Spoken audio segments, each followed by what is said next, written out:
Yes, so you go ahead with your segment on Durov here.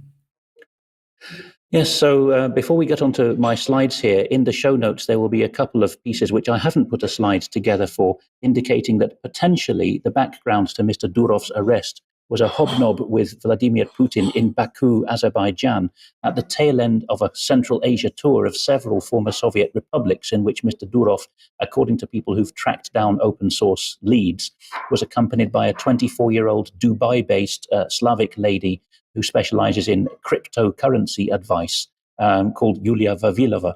So it looks like this may have been a honey trap. We just don't, that's just a prima facie indication. It would not be the first time that people in the social media and privacy-minded social media world overlapping with the crypto world have been brought to heel in this way with a honey trap. That's just a prima facie lead. So on to what Majid Nawaz says. Now, many of our viewers will know the background from about a decade ago, that Mr. Nawaz was an Islamist, an Islamic extremist in Britain, before reaching an arrangement, I will say neutrally, with the British deep state. So here he tweets in his from his high horse, "I've never set foot on that cesspit of an app called Telegram." And he then levels his accusation, which the quality of the prose is something here. I think this is why Nawaz was nobbled by the British state. He says, "Telegram was definitely used to traffic in underage flesh." Well, Mike, you have just shown that it is not even a blip on the radar compared with regime-compliant social media sites that have oodles of child pornography available and child prostitution. He says that Telegram was definitely used to host snuff films and run cartel operations. Then he pins the tail on the donkey and says, is it reasonable to assume, that's a way of avoiding a direct accusation, that Mr. Durov profited from proceeds of organized crime?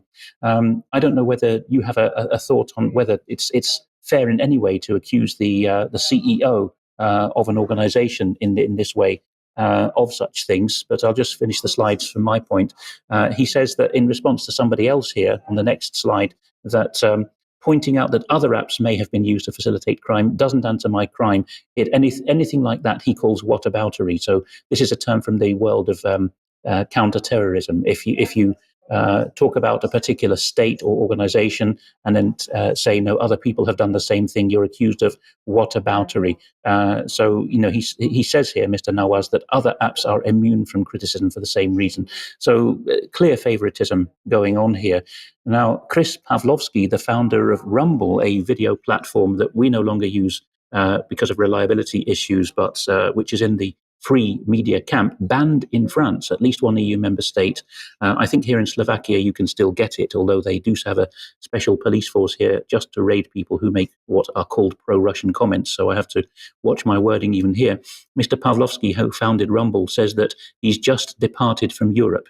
France has threatened Rumble, and now they have crossed a red line, he says, by arresting Durov for not censoring free speech. And he then redoubles his stand and says that Rumble will not stand for this behavior, and we are currently fighting our own case, that's Rumble's case, and hope for Pavel Durov's immediate release. Also on the repercussion side, we see this summary that someone has made of just what's happened in the last week or so. UK mass arrests citizens for memes. France arrests founder of Telegram, having previously banned Rumble. Ireland tries to ban mean memes. Brazil forces X to flee the country, as we covered last week. Australia tries to censor X posts. EU tries to blackmail Elon Musk. The US Department of Justice jails someone for a meme despite the First Amendment. And Nicolas Maduro in Venezuela blocks all access to X. It does look like this is a warm-up for the arrest of Elon Musk to me, Mike. Well, that's a very good point and a very good question. But we'll talk about this much more in extra, I've no doubt.